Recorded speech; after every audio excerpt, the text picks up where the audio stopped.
Halo semuanya, kembali lagi bersama saya, Dinar Saraswati, NIM 20G40015 dari Fakultas Ekonomi dan Bisnis, Prodi Akuntansi dan Sistem Informasi Unika Sugio Pranoto Semarang. Nah, kali ini saya akan menjelaskan dari materi yang telah diberikan oleh dosen saya, yaitu adalah filsafat penderitaan. Di sini saya akan menjawab 5 pertanyaan yang telah disediakan. Untuk yang pertama, apakah penderitaan itu?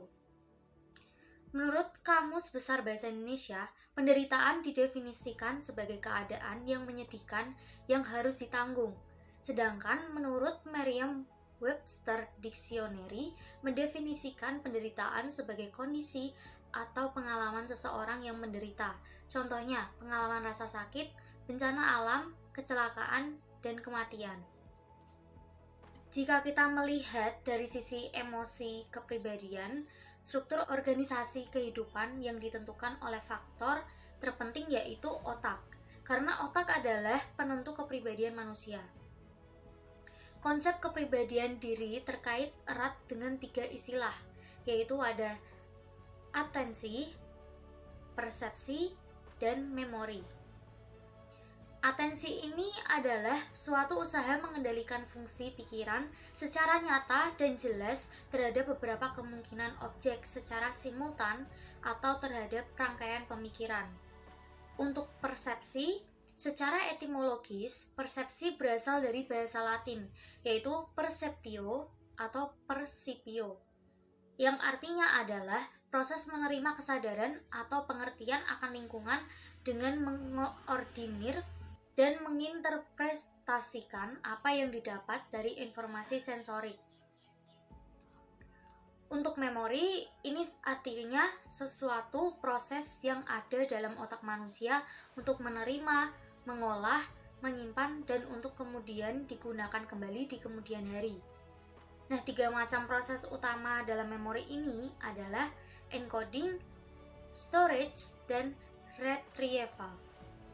Bisa disimpulkan bahwa penderitaan merupakan suatu kepastian dalam hidup, maka manusia suatu saat akan tetap menemui atau mengalami suatu penderitaan. Kita lanjutkan untuk pertanyaan yang kedua. Mengapa manusia menderita?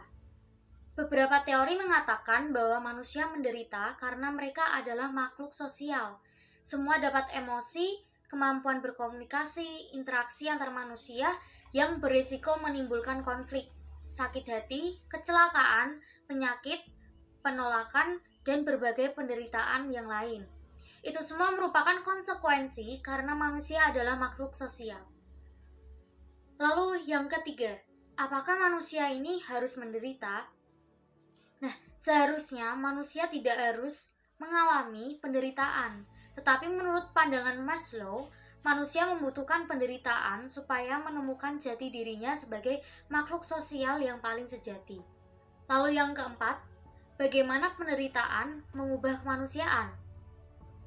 Terdapat 2 kemungkinan, yaitu negatif dan positif.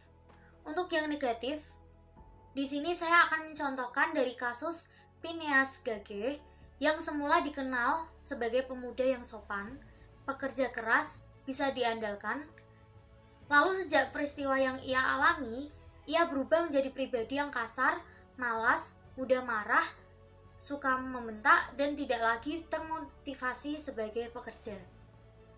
Pada tahun 1860, Gage meninggal karena penyakit epilepsi.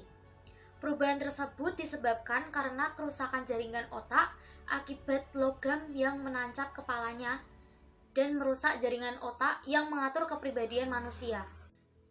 Jelas bahwa apabila seseorang atau banyak orang mengalami penderitaan hebat, lalu manusia tersebut tidak mampu menanggungnya, akan ada konsekuensi melemahnya kemampuan kemanusiaan dari sisi fisik, psikologis, bahkan tragedi sosial. Untuk yang positif, manusia bisa berubah menjadi lebih kuat dan bijaksana setelah mengalami dan mengatasi penderitaan, dan manusia bisa belajar bahwa penderitaan membuka kemungkinan untuk membuat manusia menjadi lebih baik dari sebelumnya, dan selama ada kehidupan, pasti ada harapan. Lalu yang terakhir, bagaimana manusia mengubah penderitaan? Ryan dan Dicky memahami bahwa kemampuan manusia untuk mengubah penderitaan jadi kebahagiaan ditentukan oleh 3 variabel, yaitu ada tanggung jawab, komitmen, dan harapan hidup. Relasi antara variabel tanggung jawab, komitmen, dan harapan hidup adalah berbanding lurus. Semakin kuat komitmen, berarti semakin besar tanggung jawab dan semakin positif harapan hidup.